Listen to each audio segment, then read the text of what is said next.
Ako si Binibining Lovejoy Delmo at ang aking kasama na si... Jean Marcel Llamos.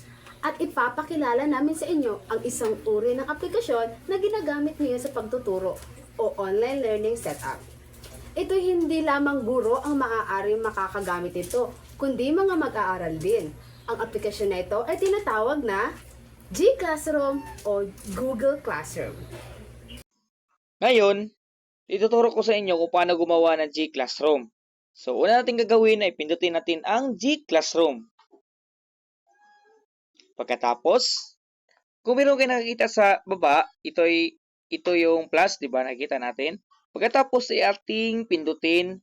Pagkatapos ay makita natin ang Join Class at Create Class. So, punta tayo sa Create Class at makikita nyo dito kung ang mga class name, section, room, at subject. Sa class name, ilalagay natin ang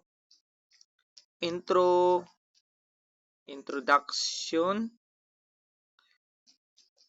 sa pamamahayag.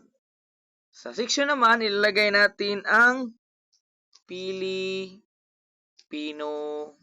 3. Ito lang halimbawa lang ha.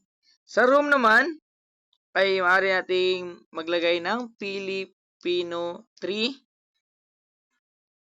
at lagyan natin ng time, oras ng klase, 8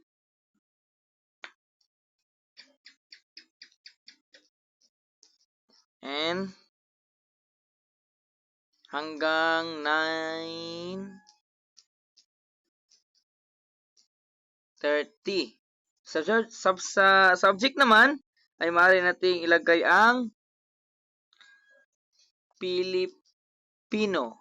So, pagkatapos niyan, ay maaari nating pinutin ang create na nasa babaw. So, ating pinutin yan. Hintayin lang natin kasi mahina ang signal. At yan na ang lalabas sa iyong G-Classroom. So, yan lang po. Pag gumawa ka ng G-Classroom, yan lang po ang gagawin nyo. Madaling-madali lang po at wala lang isang oras, magagawa nyo na po at makagawa na kayo ng G-Classroom sa inyong Google Classroom. So, sana mayroong matutunan. Ngayon, alam mo na kung paano gumawa ng G-Classroom ang mga guro naway nagkaroon ka ng ideya o kaalaman sa aplikasyon na to. Yun lamang sa araw na ito at ako'y magpapaalam na. Magkita-kita ulit tayo sa susunod na video. Paalam!